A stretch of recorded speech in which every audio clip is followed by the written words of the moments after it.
Hello students, welcome again. शुरुआत करते हैं वॉल्यूम 1 क्वांटिटेटिव मेथड के learning module number 3 statistical measures of asset return के सेशन नंबर 3, जिसमें हम लेने वाले हैं मेजर्स ऑफ डिस्पर्शन। बहुत आसान टॉपिक है। After completing major of central tendency and measure of location, measures of location, अब हम ले रहे हैं ये तीसरा पार्ट जिसमें हम करने वाले हैं मेजर्स ऑफ डिस्पर्शन। डिस्पर्शन का मतलब है वेरिएबिलिटी, चेंजेस। यहां पर हम कैलकुलेट करेंगे कि एक particular variable, it can be your return of a security, it can be weight of students in a class, height of students in a class, और marks of a students of a particular exam.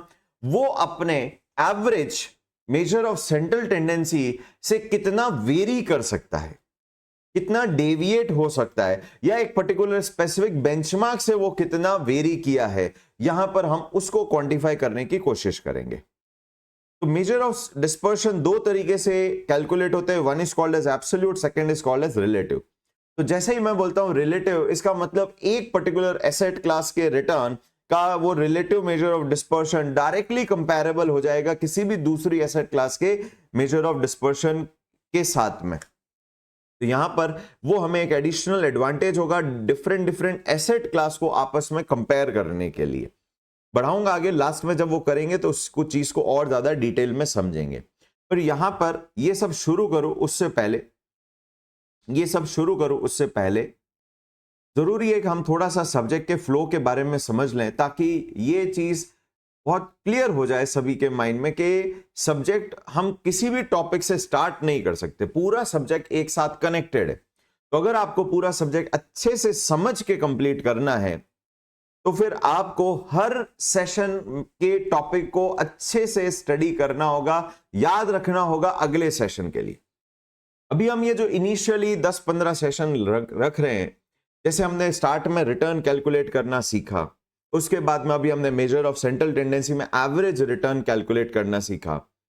अब हम deviation from that average return कितना हो सकता है एक particular security का, वो हम कैलकुलेट कर रहे हैं। तो यहां हमारा फोकस क्या हो रहा है, अभी हम जैसे बीइंग अ फाइनेंशियल एनालिस्ट, हमारा मेजर वर्क रहेगा variable, and this variable is return of a security और रिटर्न ऑफ पोर्टफोलियो। तो मैं दूसरे variable, marks of students in exam या हाइट या वेट, वो सब बात नहीं करते। हम फोकस करते हैं रिटर्न ऑफ ए सिक्योरिटी और return of A portfolio of security. जो मैथमेटिक्स हम सीख रहे हैं वो आप किसी दूसरे वेरिएबल पे भी एज इट इज अप्लाई कर सकते हैं। Wait of students, height of students, marks of a particular exam, किसी पे भी ये मैथमेटिक्स अप्लाई हो सकती है। हमारा focus return of a security और पोर्टफोलियो पर रहेगा। तो अभी हम क्या कर रहे हैं, हमारे को एक हिस्टोरिकल डिस्ट्रीब्यूशन डेटा दिया हुआ है जिसको हम हिस्टोरिकल एम्पिरिकल डिस्ट्रीब्यूशन बोल देंगे, और उस डिस्ट्रीब्यूशन से, डेटा के डिस्ट्रीब्यूशन से हम निकालने की कोशिश करेंगे जी क्या एवरेज रिटर्न आता है, उस एवरेज रिटर्न में कितना मूवमेंट हो सकता है, डेविएशन हो सकता है, वेरिएशन हो सकता है, वो जो आज कर रहे हैं।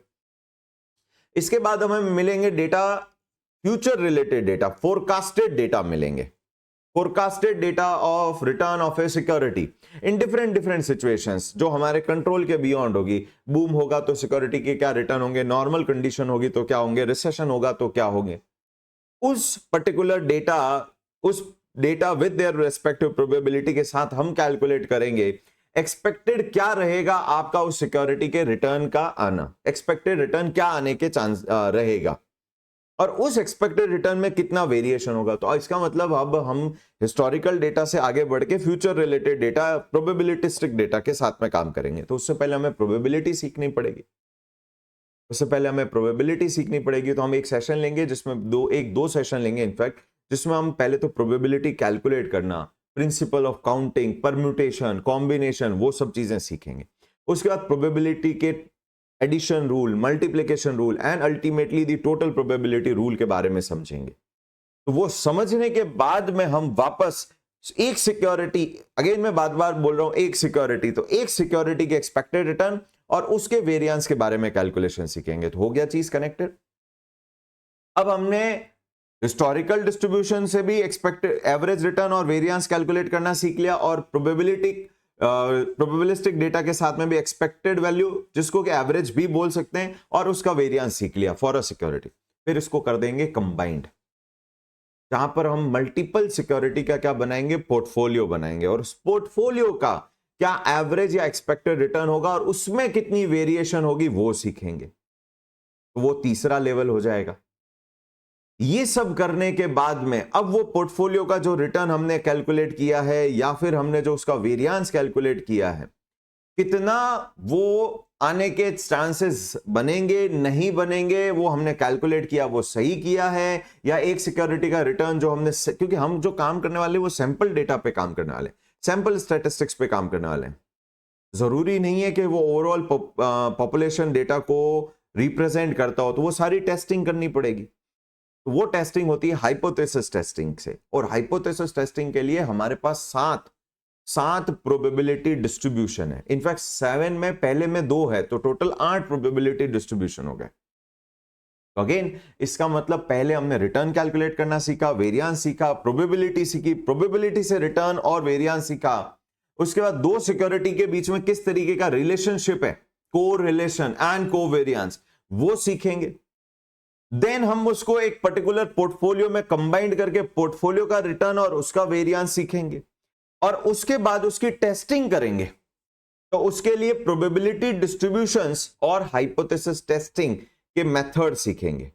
एंड लास्ट में ये सब कंबाइंड होने के बाद में दो variables y and x, dependent and independent के बीच के रिलेशनशिप को हम एक लीनियर रिग्रेशन इक्वेशन में क्या करेंगे, ड्राफ्ट करेंगे और उसकी टेस्टिंग करेंगे। तो ये हमारा पूरा सब्जेक्ट का फ्लो है। तो इसका मतलब यहां पर ये पूरा सब्जेक्ट चेन की तरह कनेक्टेड है। ऐसा नहीं कि आप बीच में किसी भी पर्टिकुलर टॉपिक से काम शुरू कर सकते हैं। तो मेरा रिकमेंडेशन ये रहता है जनरली कि आपको अगर काम करना है, ये सब्जेक्ट अच्छे से सीखना है, तो आपको सारे सेशन एक के बाद एक सीक्वेंस में ही आपको अच्छे से सीखने हैं, प्रैक्टिस करना है, देन ओनली आपको याद रखने हैं उसके फॉर्मूले, देन ओनली आपको नेक्स्ट सेशन में मूव करना चाहिए। क्योंकि स्टार्टिंग में हम कुछ टॉपिक्स के सेशंस लेंगे कि ये टॉपिक में ऐसे कैलकुलेट होगा, बाद में वो सारे टॉपिक मर्ज होके एक सिंगल टॉपिक में कंबाइंड हो जाएंगे। तो आई होप सबको सब्जेक्ट में किस तरीके से पढ़ना है वो समझ में आया। तो चलिए शुरुआत करते हैं। सबसे पहले measures of dispersion. Measures of dispersion हमारे कोर्स में दो, एब्सोल्यूट एंड रिलेटिव। एब्सोल्यूट में हम करने वाले हैं 4 absolute measures of dispersion. Number 1 the range, formula रहेगा max value minus minimum value, यानी आपको जो भी डेटा दिया हुआ है, ऑब्जर्वेशंस दिए हुए हैं, वैल्यू वेरिएबल का आपको जो भी डेटा दिया हुआ है, ऑब्जर्वेशन दिए, उसमें जो हाईएस्ट वैल्यू है और जो लोएस्ट वैल्यू, उनके बीच का डिफरेंस निकाल लीजिए, दैट इज रेंज। ये बड़ा एज इतना कोई बहुत मेजर यूज नहीं आता है, बट जैसे ये मनी कंट्रोल की साइट पे जाते हैं, निफ्टी 50, अगर आप देखेंगे यहां पर भी इन्होंने रेंज दे रखी है। राइट साइड में आप देखेंगे day range and 52 week range. अगर आप एक पर्टिकुलर कोई शेयर्स के बारे में जाते हैं, शेयर लेट्स से इन्फोसिस, तो इसमें भी ये डे रेंज 52, लास्ट 52 वीक यानी कि एक साल में क्या रेंज रही, lowest and highest, and all time range यानी जब से ये कंपनी लिस्ट हुई है वहां पर क्या लोएस्ट वैल्यू रहा था और आज तक कितना हाईएस्ट वैल्यू रहा, उनके बीच में, यानी कि प्राइस ऑफ शेयर कितनी मूवमेंट हुई, किस लेवल से किस लेवल तक जा चुकी है, वो पूरा आपको आइडिया देती है। तो this is your first measure of dispersion. Second हम करने वाले हैं mad, MAD, mean absolute deviation. तो यह एब्सोल्यूट का मतलब है कि जी अगर कोई नेगेटिव है तो हम उसको भी पॉजिटिव ट्रीट करेंगे, और जो पॉजिटिव है उसको भी हम क्या करेंगे, नेगेटिव ट्रीट करेंगे। तो उसके लिए हम क्या करते हैं, एक सिंबल यूज करते हैं, that is called as modulus. Modulus कैसे करते हैं, किसी भी नंबर के आगे और पीछे इस तरीके से वर्टिकल लाइंस लगा दी जाती है और इसको बोलते हैं मॉड्यूलस। तो इस मॉड्यूलस का इंटरप्रिटेशन ये होता है कि ये नेगेटिव को क्या कर देगा, पॉजिटिव में कन्वर्ट कर देगा, और अगर ये पॉजिटिव है तो वो पॉजिटिव ही रहने देगा। तो ये क्यों करते हैं वो हम इसको डिटेल में करेंगे, तब आपको समझ में आ जाएगा। तो इट्स मीन से कितना एब्सोल्यूट डेविएट हुआ है, तो एब्सोल्यूट में नेगेटिव भी काउंट होगा और पॉजिटिव भी काउंट करना है। Next, third absolute measure of dispersion is your variance and standard deviation. यहां पर वेरिएंस ऑफ हम सैंपल करने वाले, तो इसलिए हम सैंपल वेरिएंस या सैंपल स्टैंडर्ड डेविएशन बोलते हैं। लेकिन यही अगर आपका पॉपुलेशन स्टैंडर्ड डेविएशन हो तो फॉर्मूले में थोड़ा सा चेंज आएगा। सेम सिमिलर फॉर्मूला है न्यूमरेटर का, एक तो सिंबल हो जाएगा नीटा, it's a Greek symbol, alpha, beta, gamma, theta, delta and this is called नीटा। तो ये सिंबल है नीटा का, स्टैंडर्ड डेविएशन का, स्टैंडर्ड डेविएशन ऑफ पॉपुलेशन का।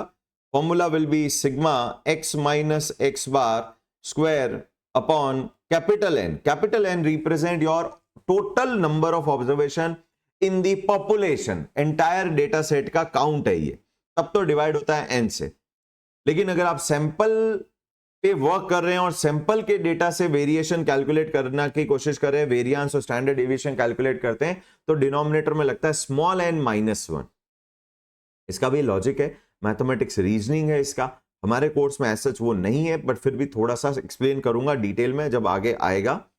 Small N represent your number of observation in your sample, उसमें से 1 माइनस करेंगे, तो इसको बोलते हैं unbiased estimator of the variance, population variance बोलते हैं। वो क्यों बोलते हैं वो देखेंगे।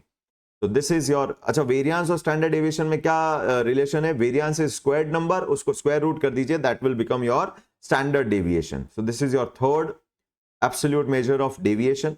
इलस्ट्रेशन लूंगा, न्यूमेरिकल कैलकुलेट करेंगे। Fourth absolute measure of dispersion is your target semi deviation, और डाउनसाइड डेविएशन भी बोलते हैं।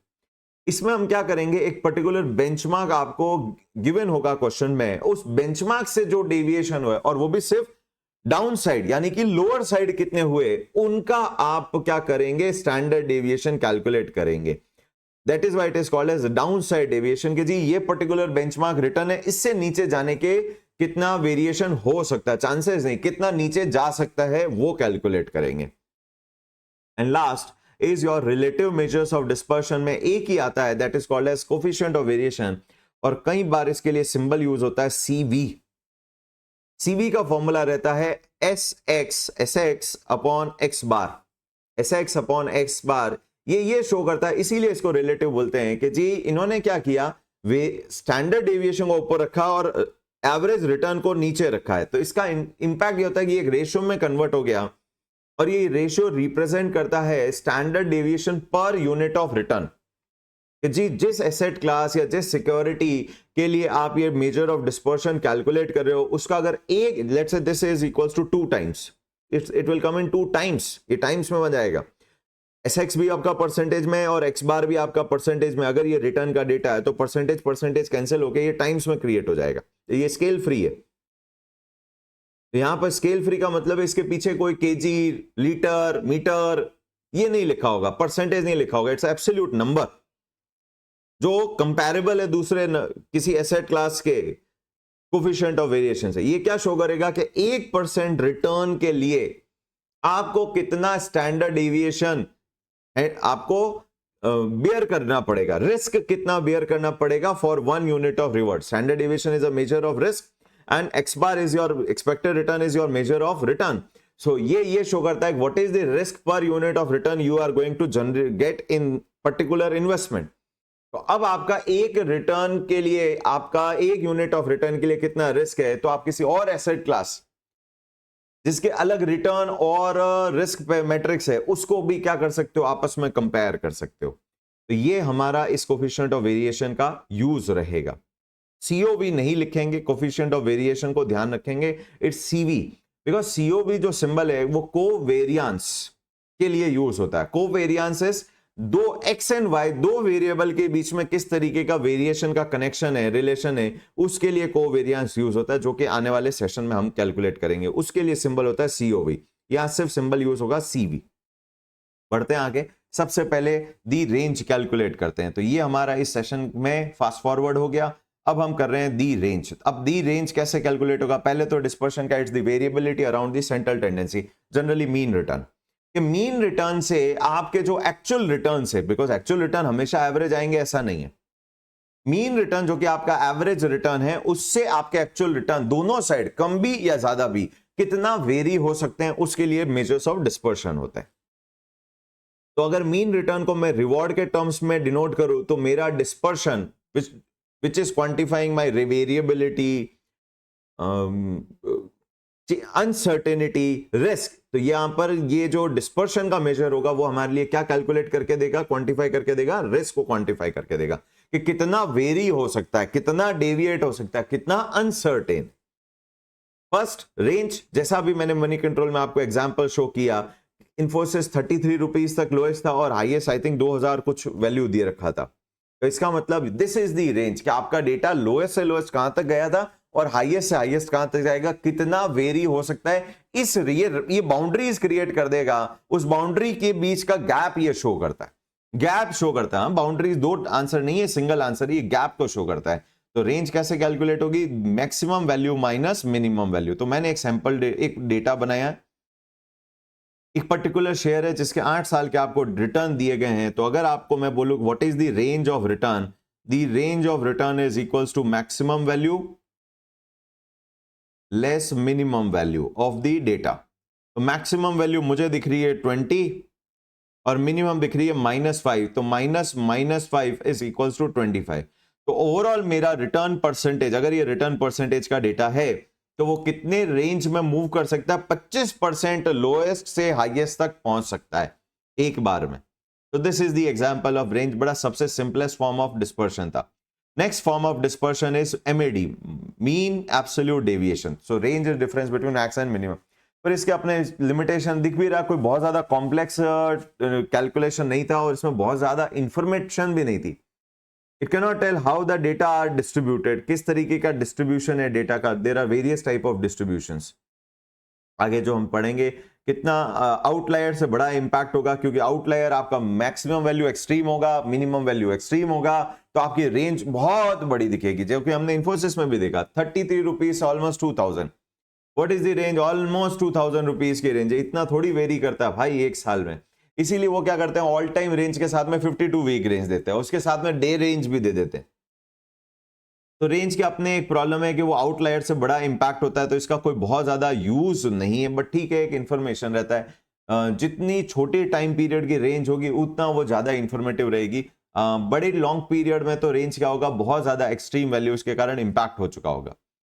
Next is mean absolute deviation. Mean absolute, absolute का मतलब है नेगेटिव को भी काउंट करना है, पॉजिटिव को भी काउंट करना है, आपस में सेट ऑफ नहीं करना है, सेट ऑफ नहीं करना है। Mean absolute deviation generally population data के लिए ही कैलकुलेट होता है। Formula is sigma x minus x bar का जो मॉड्यूलस है, दैट इज योर मॉड्यूलस का x, sigma x minus x bar का मॉड्यूलस और उसका सिग्मा करिए और फिर उसका एवरेज आउट करिए, यानी कि डिवाइड बाय n कर दीजिए। अब मेरे पास में जो मैंने डेटा बनाया है उसका मीन एब्सोल्यूट डेविएशन कैलकुलेट करते हैं। We have a return data. तो सबसे पहले आपको रिटर्न डेटा का एवरेज कैलकुलेट करना है। तो एवरेज रिटर्न कितना होगा, एवरेज रिटर्न, जिसको मैं आर बार यानी कि एक्स बार को अब मैं इस बार आर बार बोलता हूं, sigma R upon N. Total 8 साल का डेटा है, what is my total amount,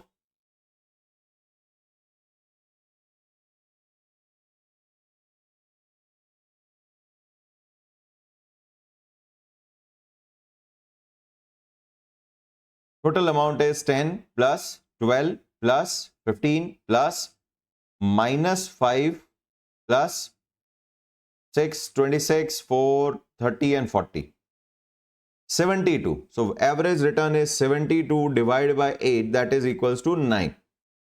तो 9 is your average return. Now average return से अगर मैं deviation समझू तो RI minus R bar, RI represent your ith term. So R1, R2, R3 वो sequence में अपने individual number से subtract करवाएगा. So RI minus R bar is equals to 1, 3, 6, 15 minus 9 is 6, minus 5 minus 9 is minus 14, बहुत ध्यान से, 4 minus 9 minus 5, 2 minus 9 minus 7, 11 and 5.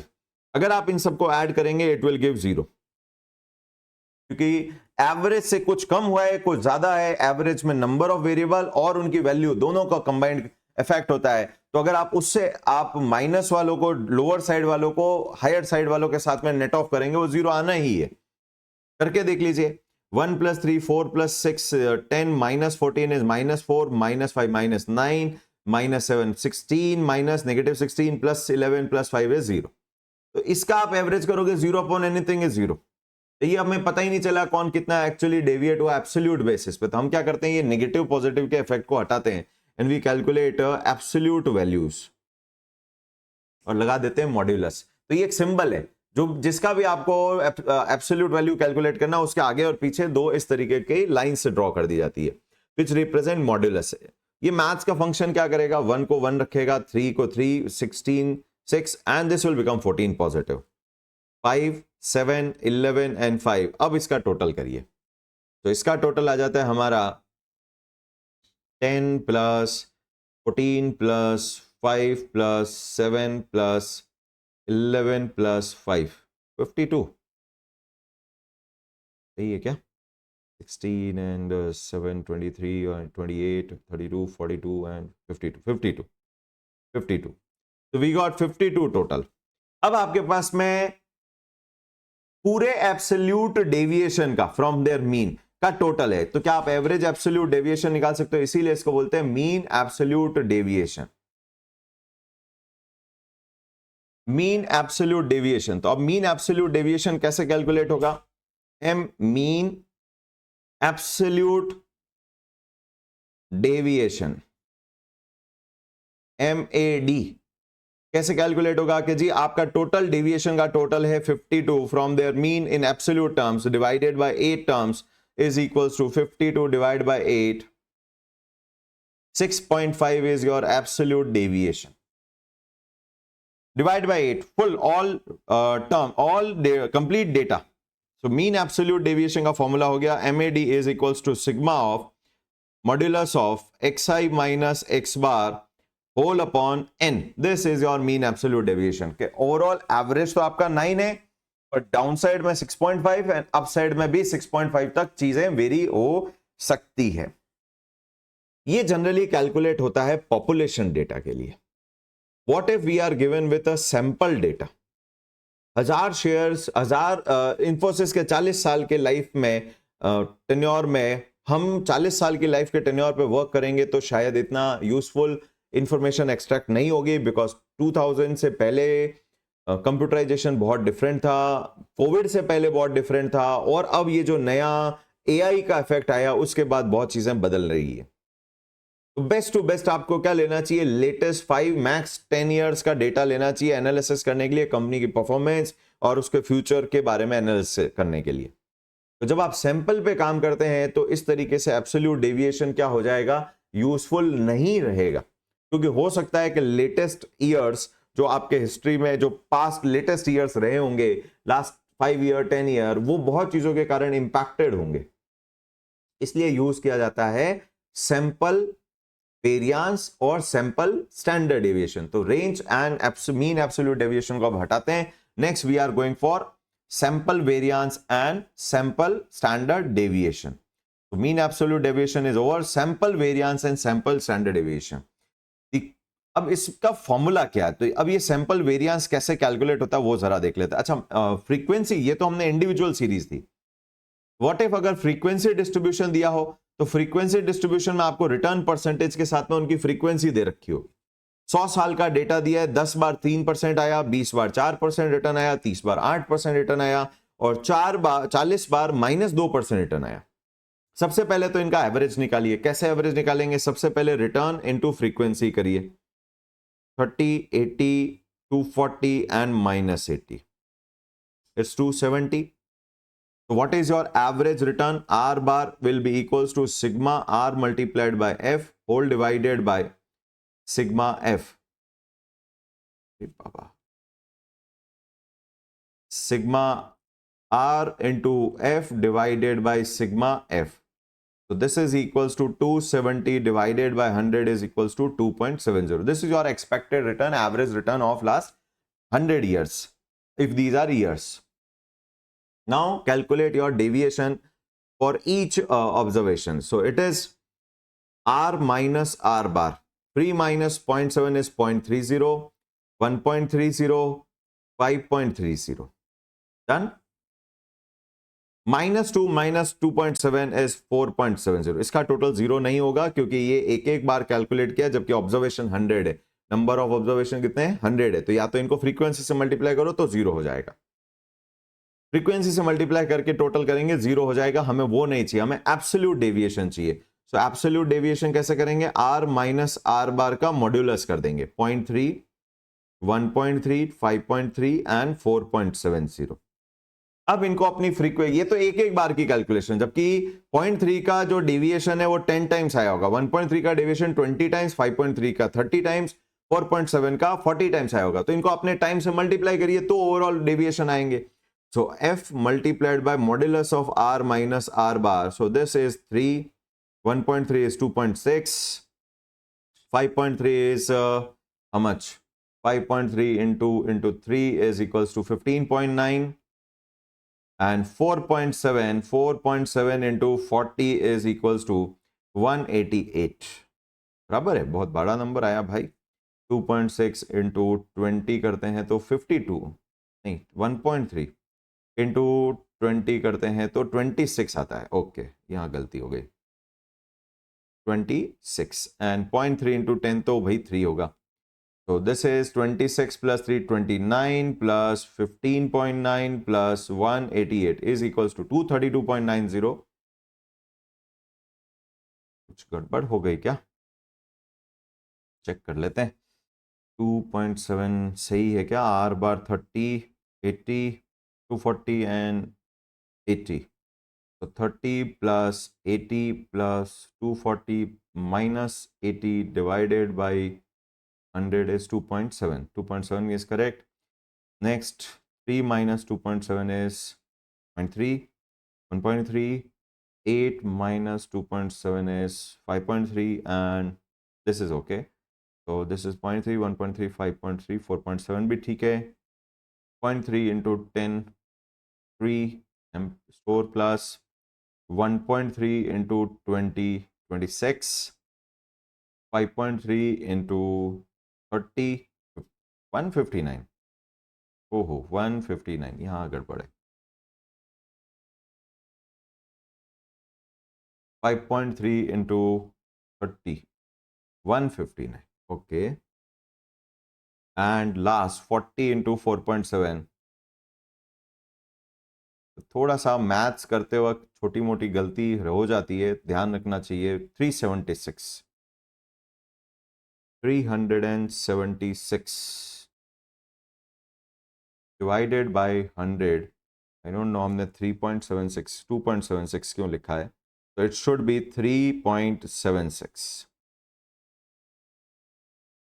तो MAD is equals to sigma of frequency of R minus R bar whole divided by sigma F is equals to 376 over 100 is equals to 3.76। I think वो answer कहीं लिखने में गलती होगी। तो यहां पर मेरा MAD का टॉपिक हुआ कंप्लीट। नेक्स्ट हम शुरू कर रहे हैं सैंपल वेरिएंस और सैंपल स्टैंडर्ड डेविएशन। बढ़ते हैं आगे।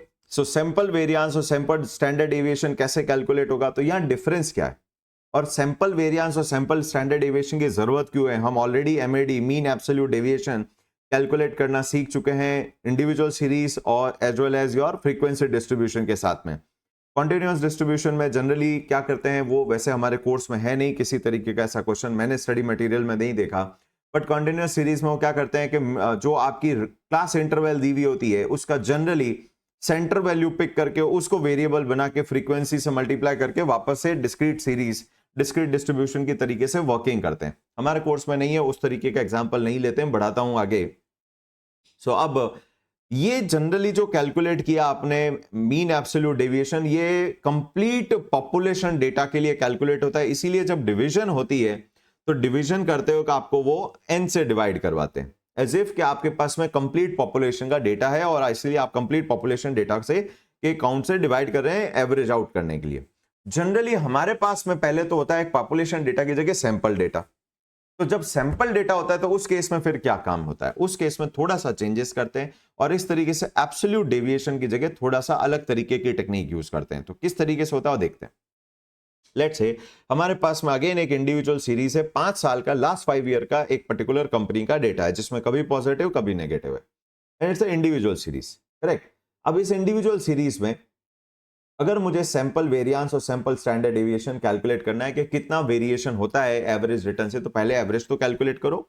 सो average will be equals to, average के लिए सबसे पहले टोटल करिए 12 plus this 22 19 and 11 19 and 11 is 20 30.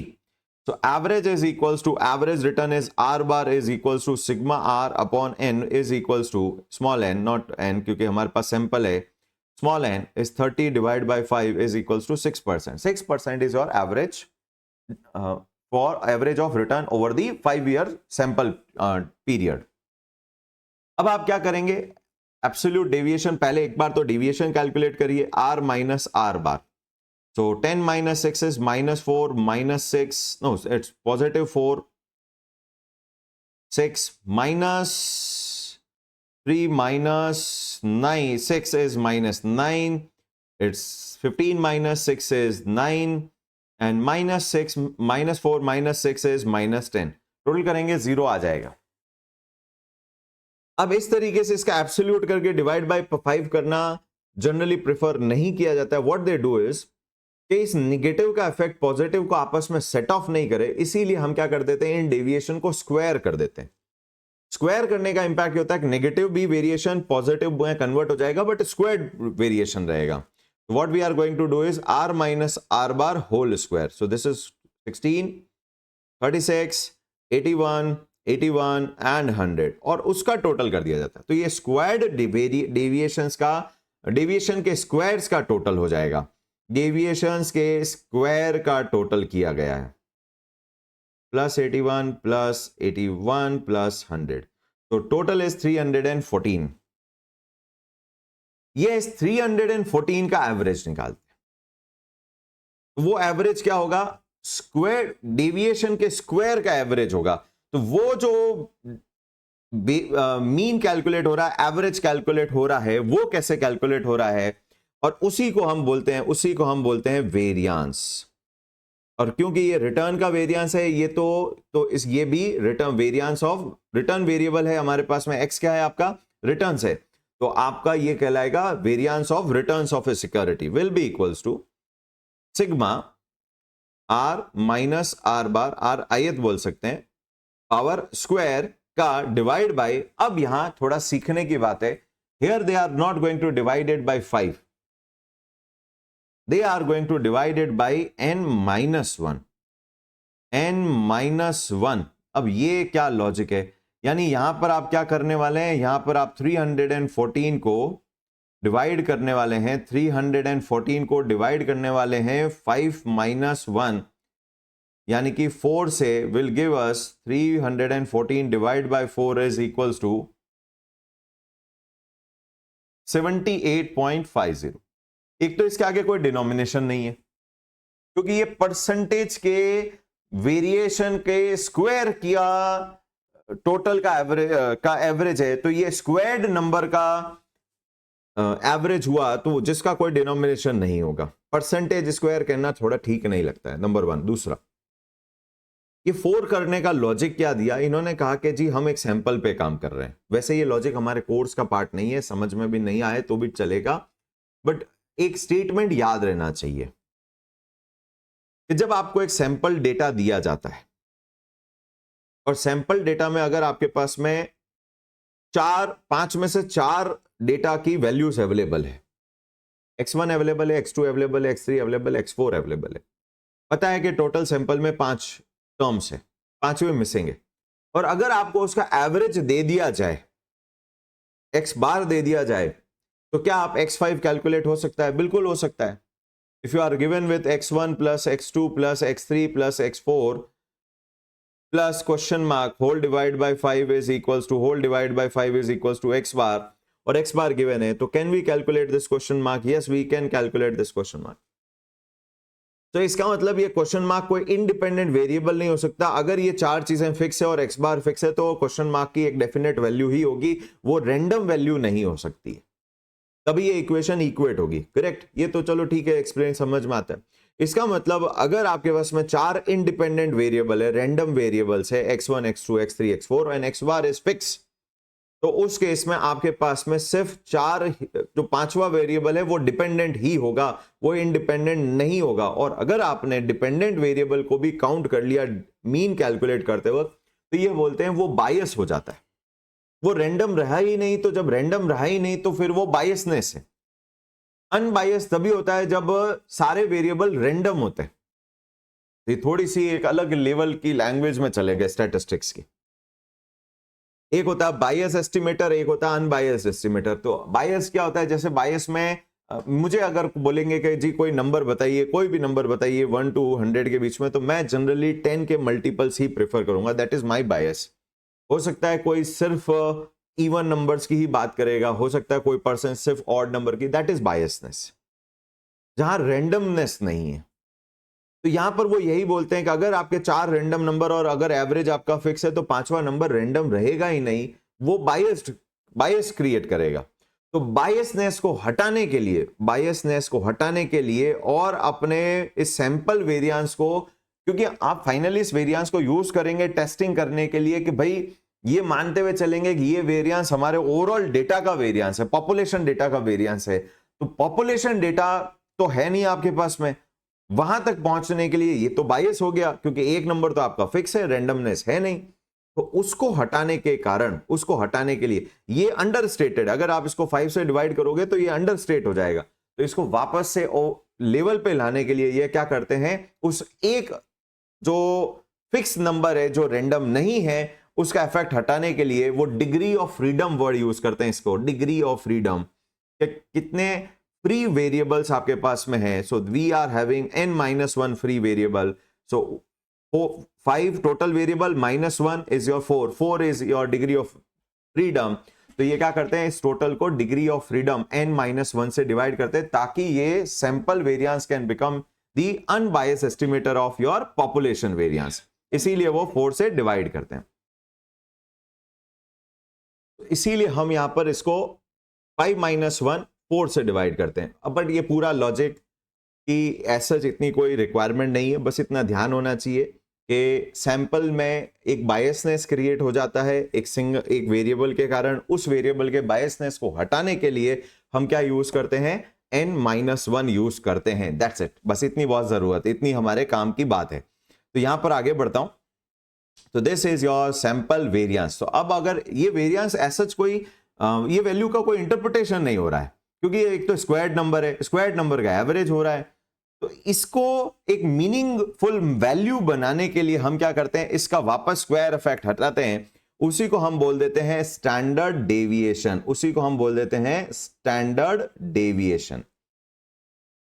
Standard deviation क्या करेंगे, स्क्वायर्ड नंबर का रूट कैलकुलेट करेंगे। और ध्यान दीजिए ये सारे स्क्वायर्ड नंबर है तो ये पॉजिटिव ही होगा, कभी नेगेटिव आएगा ही नहीं। will be equals to square root of sigma ri minus r bar whole square upon n-1 is equals to 78.50 का root will be equals to square root कर देते हैं 8.86। और ये वही डिनोमिनेशन यूज करेगा जो आपके वेरिएबल का डिनोमिनेशन था। तो अगर आपका रिटर्न परसेंटेज है तो स्टैंडर्ड डेविएशन का भी डिनोमिनेशन क्या होगा, परसेंटेज में होगा। अगर आपका मार्क्स है तो ये भी मार्क्स के टर्म्स में होगा, अगर वो वेट है वेरिएबल तो ये भी वेट के टर्म्स में होगा। अब इसका यूज क्या आएगा, कैलकुलेट तो कर लिया अभी 8.86। तो 8.86 क्या शो करता है, आपका एवरेज रिटर्न है 6%। तो क्या इसका मतलब ये है कि आपके रिटर्न 6 + 8.86 14.86 एंड 6 - 8.86 यानी कि -2.86 तक ही जा सकते हैं। क्या यही वो रेंज है, यही वो टोटल वेरिएशन होगा in your return of a particular security? नहीं, ऐसा नहीं है। हम क्या करेंगे, आगे जब प्रोबेबिलिटी पढ़ेंगे तो उसमें नॉर्मल प्रोबेबिलिटी डिस्ट्रीब्यूशन पढ़ेंगे। थोड़ा सा आइडिया देता हूं। नॉर्मल प्रोबेबिलिटी डिस्ट्रीब्यूशन, एक प्रोबेबिलिटी का एक शेप क्रिएट किया जाता है और ये शेप कैसा होता है, एक बेल कर्व के जैसा होता है। बेल कैसी होती है, जिसको हिंदी में बोलते हैं मंदिर की घंटी। तो अगर आप एक बहुत बड़े सैंपल पे, लार्ज सैंपल पे, यानी कि एक स्टॉक के लेट से 50 साल के रिटर्न का सैंपल अगर आप ड्रॉ करते हो तो उसका जो डेटा होगा वो सबसे ज्यादा फ्रीक्वेंसी कहां होगी, उसकी मीन के पास होगी, एक्स बार के पास होगी। और एक्स बार से कुछ साल रिटर्न ज्यादा आया होगा, कुछ साल रिटर्न कम भी आया होगा। ऐसा नहीं कि एक्स बार ही हर साल 50 साल के 50 साल वो एक्स बार के बराबर 6% रिटर्न आएगा। कभी कम आएगा कभी ज्यादा आएगा, बट वो कम और ज्यादा का एकदम सिमेट्रिक डिस्ट्रीब्यूशन होगा, यानी जितनी बार कम आया होगा उतनी बार ही ज्यादा आया होगा, और जितनी क्वांटम से कम आया होगा एक्स टाइम्स, तो उतनी ही क्वांटम से ज्यादा भी आया होगा एक्स टाइम्स। तो ये एक तरीके का फ्रीक्वेंसी डिस्ट्रीब्यूशन को प्लॉट करने का तरीका जो कि प्रोबेबिलिटी के में कन्वर्ट की जा सकती है। तो यहां पर हम यहां पर कुछ मैथमेटिक्स करेंगे जो सेट रूल्स हैं विच सेज दैट कि अगर आप इस एक्स बार में one standard deviation here and one standard deviation here इस तरफ मूव करते हो, X bar plus minus one standard deviation which mean 6 plus minus 8.86 करते हो, तो it approximately equals to 65% probability chance create करता है कि आपका आने वाला ऑब्जर्वेशन इस रेंज के बीच में होगा, रेंज के बीच में होगा। अगर आप इसमें प्लस माइनस 2 स्टैंडर्ड डेविएशन करते हो तो this is going to give a range, a complete interval कि जी लोएस्ट से लोएस्ट यहां तक, हाईएस्ट से हाईएस्ट यहां तक आपका 95% चांस है कि रिटर्न इसके बीच में होगा। एंड अगर प्लस माइनस 3 स्टैंडर्ड डेविएशन करते हो तो it approximately covers almost 99% of the chances कि आपका आने वाला रिटर्न इस पर्टिकुलर रेंज के बीच में होगा। One standard deviation plus minus करने का मतलब 8.86 एक बार ऐड करिए, 8.86 माइनस करिए, तो वो जो रेंज बनेगी 6 के साथ में, that is your range of your return for with the probability of 65%। तो वो वहां यूज होगा। तो अभी हम ये सीख रहे हैं कैलकुलेट करना, बाद में हम इसको प्रोबेबिलिटी में यूज करेंगे और उस प्रोबेबिलिटी को बड़े कॉम्प्लेक्स मॉडल और रिलेशनशिप में यूज करेंगे। आगे बढ़ाता हूं आगे। तो इसी के साथ हमारा सैंपल वेरिएंस और सैंपल स्टैंडर्ड डेविएशन का काम भी कंप्लीट हुआ। लेकिन अगर आपको पॉपुलेशन डेटा गिवन है तो फिर वहां अनबायसनेस है ही नहीं, और अनबायसनेस है ही नहीं तो कोई डिग्री ऑफ फ्रीडम की वहां n-1 करने की जरूरत ही नहीं। तो वहां पर वो फिर क्या करते हैं, कैपिटल N यूज करते हैं। बट बाय डिफॉल्ट ये मान के चलेंगे हमें जब भी कोई डेटा मिलेगा वो एक सैंपल डेटा ही होगा। बढ़ जाते हैं आगे। वेरिएंस का कोई डिनोमिनेशन नहीं होगा, स्टैंडर्ड डेविएशन का वही डिनोमिनेशन होगा जो आपके रिटर्न का जो आपके वेरिएबल का डिनोमिनेशन। अगर रिटर्न का डेटा है तो स्टैंडर्ड डेविएशन भी परसेंटेज में होगा। अगर वो ईपीएस का डेटा है रुपीज में तो स्टैंडर्ड डेविएशन भी रुपीज में होगा। तो वो जैसा डिनोमिनेशन वेरिएबल का वैसा डिनोमिनेशन स्टैंडर्ड डेविएशन का है। बढ़ जाता हूं आगे। अब एक छोटा सा प्री रिक्विजिट्स में इन्होंने रूल दिया है। हमें यह पता है कि एक्स बार और ज्योमेट्रिक मीन एएम जीएम और एचएम, हमें रिलेशनशिप में हमने एएम और जीएम में सीखा है GM will be always less than am. क्यों? क्योंकि जीएम में कंपाउंडिंग इफेक्ट आ जाता है। अब क्वेश्चन ये आता है कि जीएम एएम से कितना कम होगा, कितना कम होगा? तो जितना ज्यादा डेविएशन होगा डेटा में उतना ही ज्यादा जीएम छोटा होता जाएगा। एज सच मैथ्स का कोई प्रूफ नहीं है यहां पर। तो it says that a geometric mean is approximately equal to, जैसे ही अप्रोक्सीमेट बोलता है जी मैथमेटिक्स प्रूफ खत्म हो जाता है। Will be am arithmetic mean में से आप क्या करिए, वेरिएंस ऑफ योर सैंपल जो भी है उसको डिवाइड बाय 2 करके सब्ट्रैक्ट कर दीजिए। That will be approximately equals to your GM, that is geometric mean. Rule का कोई मुझे डेरिवेशन नहीं दिखा, बस मैं रूल को याद रखने के लिए बोलूंगा, शायद एमसीक्यू आ जाए तो ठीक रहेगा। Last absolute deviation that is your downside deviation और टारगेट सेमी डेविएशन। इंटरेस्टिंग है, बहुत ज्यादा यूज नहीं होता पर ये लोअर साइड रिस्क को कैलकुलेट करने के लिए हेल्प करता है। लोअर साइड कितना डेविएशन हो सकता है?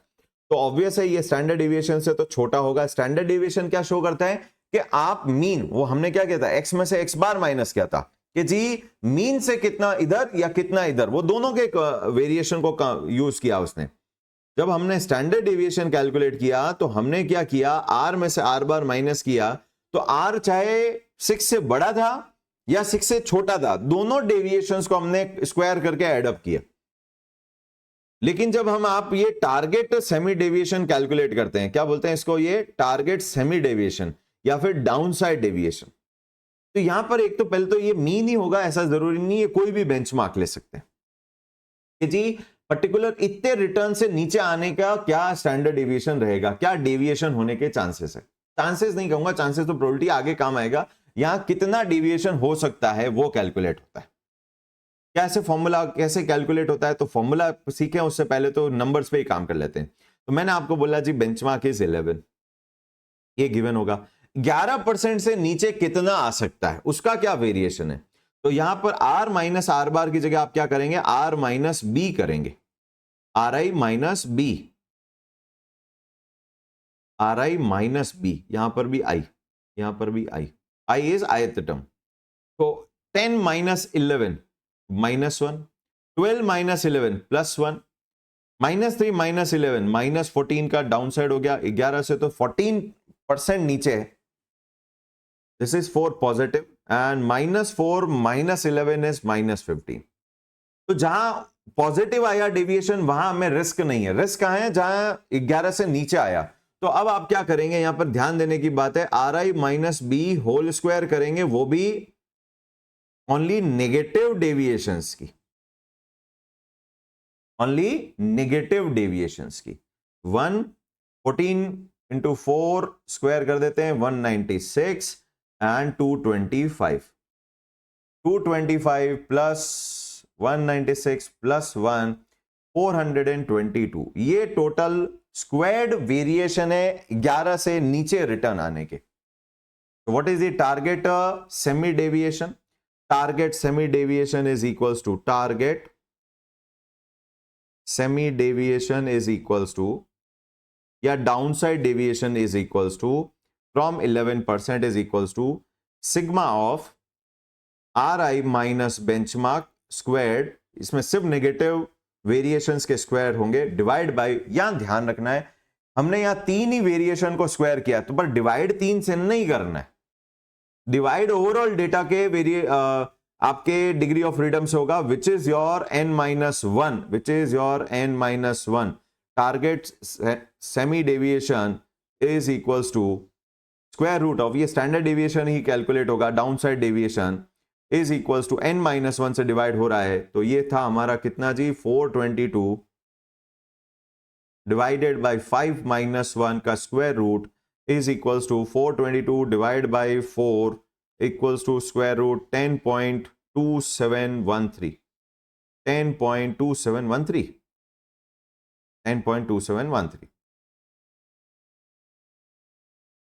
परसेंट. ये भी percent.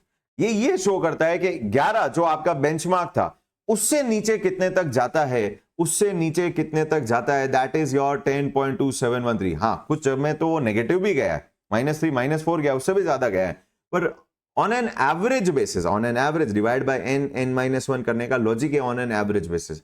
On an average basis lower से लोअर कितना जाता है परसेंटेज, 10.2713 तक और डाउन जा सकता है 11 के कंपैरिजन में. तो this is your target semi deviation. Standard deviation दोनों साइड के वेरिएंस को कैलकुलेट करता है, वेरिएशन को कैलकुलेट करता है, अनसर्टेनिटी को कैलकुलेट करता है. टारगेट सेमी डेविएशन सिर्फ डाउन साइड की डेविएशन को कैलकुलेट करता है, इसीलिए इसको डाउन साइड डेविएशन भी बोल देते हैं, डाउन साइड डेविएशन भी बोल देते हैं. तो this is our third type of, और इसका सिंबल क्या हो गया, एस टारगेट. S target. तो होपफुली सभी को क्लियर हुआ. S target is equals to, या फिर down side deviation is equals to, या target semi deviation is equals to sigma xi या ri minus B whole upon square upon n-1. n-1 is total count of data, जितने negative है वो नहीं. Last is coefficient of variation. Now this is the first and the only relative measure of dispersion. अब ये relative measure of dispersion क्यों किया?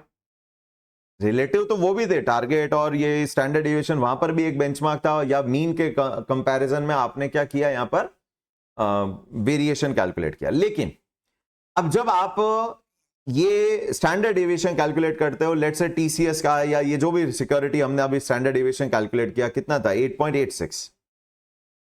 तो जब ये 8.86 परसेंटेज के टर्म्स में आया, अब इसको अगर मैं चाहता हूं कि किसी दूसरे एसेट क्लास, गोल्ड के स्टैंडर्ड डेविएशन से कंपेयर करना है, तो क्या कंपेरेबल रहेगा? दोनों एसेट क्लास के रिटर्न के प्रोफाइल अलग हैं, तो क्या उनके रिस्क के प्रोफाइल आपस में कंपेरेबल रहेंगे? क्या नहीं.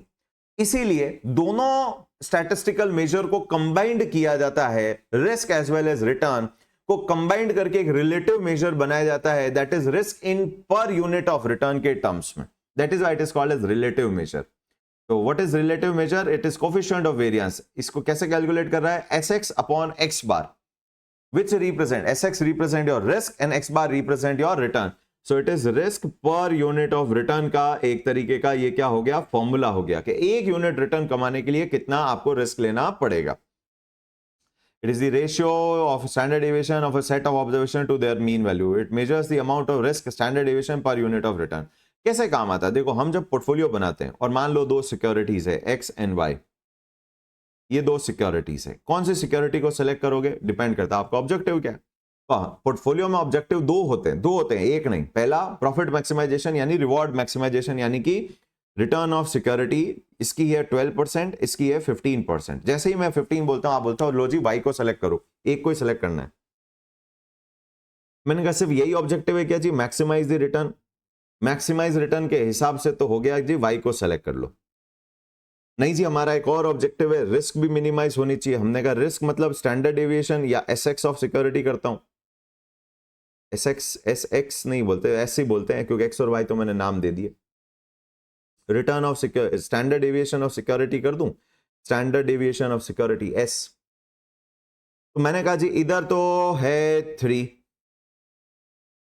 और इधर है 6। अब बोलो कौन सा सेलेक्ट होगा?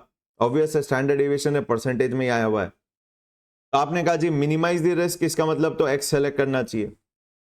और होता भी ऐसा ही सिनेरियो है, क्योंकि ज्यादा रिटर्न के लिए आपको ज्यादा रिस्क लेना ही पड़ता है, पर ज्यादा रिस्क ज्यादा रिटर्न गारंटी नहीं करता है, ये भी श्योर।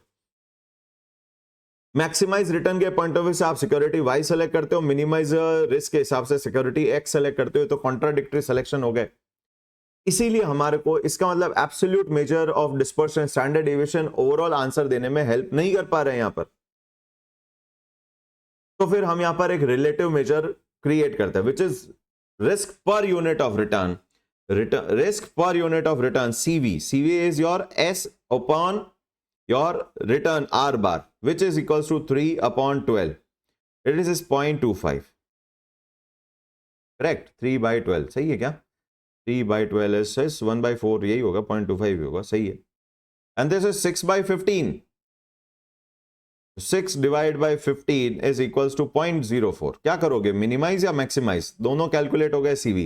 ये क्या शो करता है, एक यूनिट ऑफ रिटर्न या एक percentage of return calculate earn करने के लिए कितना रिस्क लेना पड़ेगा, कितना डेविएशन हैंडल करना पड़ेगा। एक्स के केस में 0.25, वाई के केस में 0.40। तो कहां पर यूनिट ऑफ रिटर्न के लिए ज्यादा रिस्क लिया वाई में, और कहां पर यूनिट ऑफ रिटर्न के लिए कम रिस्क लिया एक्स में। तो which one is better? Lower the better, lower the better. So since CV is lower for security X, it represents lower risk. It represents lower risk per unit of return. 1% return के लिए कम से कम risk होनी चाहिए, तो that is X। तो इसका मतलब अब आप X सेलेक्ट कर सकते हो। तो आई होप सबको relative measure of dispersion CV समझ में आया, कोफिशिएंट ऑफ वेरिएशन समझ में आया। Simple formula, it is S upon your standard deviation of security upon your average return. ध्यान रखिएगा, आर बार अपॉन एस नहीं है, एस अपॉन आर बार है। बहुत स्टूडेंट कंफ्यूज हो जाते हैं एमसीक्यू के क्वेश्चन में, इस तरीके से वो ट्विस्ट कर देते हैं। और ये स्टैंडर्ड डेविएशन है, ये वेरिएंस नहीं है, वो भी ठीक है, दोनों परसेंटेज में है। एक नहीं तो वेरिएंस तो एक स्क्वायर्ड नंबर हो जाता है, तो अगेन एक इररिलेवेंट जैसी चीज बन जाएगी। तो यहां पर ये चीज का भी ध्यान रखना है। इसी के साथ हमारे मेजर्स ऑफ डिस्पर्शन खत्म होते हैं। नेक्स्ट मैं लेने वाला हूं नेक्स्ट सेशन में अब कोवेरिएंस और correlation with historical data distribution. यानी यहां पर हमारे पास में अब दो सिक्योरिटीज होगी एक्स और वाई, उन दोनों के रिटर्न आपस में किस तरीके से एसोसिएटेड है, उनके डेविएशन आपस में किस तरीके से एसोसिएटेड है, हम उसके बारे में बात करेंगे। नेक्स्ट उसके बाद में प्रोबेबिलिटी का डेटा लेंगे। तो इस पर्टिकुलर चैप्टर में हमारे मॉड्यूल में वॉल्यूम में बुक में स्क्यूनेस और कुर्टोसिस करके भी टॉपिक दे रखा है, वो हम अभी नहीं कवर कर रहे हैं, हम उसको कवर करेंगे नॉर्मल प्रोबेबिलिटी डिस्ट्रीब्यूशन पढ़ने के बाद में। तभी वो टॉपिक अच्छे से हमें समझ में आएगा, क्योंकि उसमें बेल कर्व का कॉन्सेप्ट यूज हो रहा है। तो पहले बेल कर्व क्या होता है वहां तक पहुंचना पड़ेगा, उसके बाद स्क्यूनेस और कुर्टोसिस की बात करेंगे। तो नेक्स्ट सेशन में मिलते हैं, जिसमें हम डिस्कस करने वाले हैं कोवेरिएंस और कोरिलेशन। क्लोज करते हैं यहाँ पर। Done for today. Thank you so much, good day and take care.